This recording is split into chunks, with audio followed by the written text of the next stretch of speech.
కుజదోషం పరిహారాలు. మనం వివాహ ప్రయత్నాలు చేసేటప్పుడు యువతీ యువకుల జాతకాల్లో ప్రధానంగా జాతకాల పొంతన సమయంలో కుజదోషం ఉందా లేదా అని చెప్పి పరిశీలన చేస్తుంటాం. అంటే ఏంటంటే ఒక వ్యక్తికి కుజదోషం ఉన్నప్పుడు వారి యొక్క జీవిత భాగస్వామికి కూడా కుజదోషం ఉండాలి. ఇది అందరికీ తెలిసిన విషయమే. ఈ విధంగా జాతకంలో కుజదోషం యొక్క తీవ్రత బాగా ఎక్కువగా ఉన్నప్పుడు వివాహ ప్రయత్నాలు ఓ పట్టాన కూడా ఫలించవు. ఇది చాలా మందికి సమస్యగా చెప్పవచ్చు. అదేవిధంగా ఈ కుజదోషం బాగా ఎక్కువగా ఉండి జాతకాల పొంతన సరిగ్గా చూసుకోకుండా చేసుకుంటే, అంటే ఒక వ్యక్తికి కుజదోషం ఉండి వారి యొక్క జీవిత భాగస్వామి కుజదోషం లేదు అని చెప్పి అనుకుందాం. అప్పుడేమైపోతుందంటే వైవాహిక జీవితంలో సమస్యలు బాగా కూడా అధికంగా ఎదుర్కోవాల్సి వస్తుందండి. ఇటువంటి సమస్య ఉన్న యువతి యువకులు కానీ దంపతులు కానీ, అంటే ఏంటి, కుజదోషం వల్ల వివాహ ప్రయత్నాలు ఫలించక మంచి సంబంధం కుదరక ఇబ్బంది పడుతున్నటువంటి యువతి యువకులు, అంటే అవివాహితులు, అదేవిధంగా జాతకంలో కుజదోషం వల్ల యువతి దంపతులు నిత్యం గొడవ పడుతున్నారో అటువంటి వారు ఆ సమస్య నుంచి బయటకు రావడానికి 21 మంగళవారాల పాటు ఒక చక్కటి పరిహారం చేయాలి.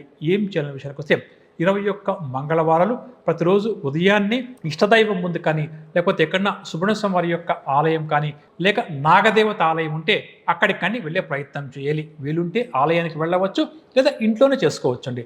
ఏం చేయాలి? ప్రతి మంగళవారము ఉదయం పూట దీపాదన చేసేటప్పుడు కొబ్బరి నూనెతో దీపాలు వెలిగించే ప్రయత్నం చేయాలి. స్వచ్ఛమైన కొబ్బరి నూనెతో దీపాలు వెలిగించాలి.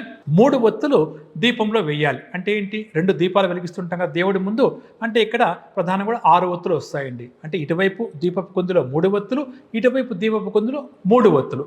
అదేవిధంగా ఆలయంలో చేయాలని చెప్పనుకోండి, అక్కడ కూడా 2 మట్టి ప్రమిదలు తీసుకుని వెళ్ళి ఒక్కొక్క మట్టి ప్రమిదలో 3 ఒత్తులు కొబ్బరి నూనెతో దీపాలు వెలిగించే ప్రయత్నం చేయాలి.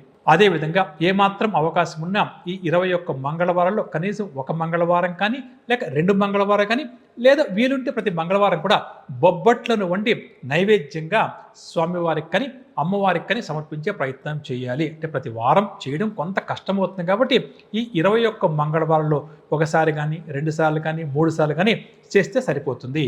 ఈ విధంగా చేస్తే కుజదోషం వల్ల ఎవరికైతే వైవాహిక జీవితంలో దంపతుల మధ్య గొడవలు ఉన్నాయో అవి క్రమేపీ కూడా తగ్గుముఖం పడుతుంది. భార్యాభర్తల మధ్య అన్యోన్యత పెరుగుతుంది.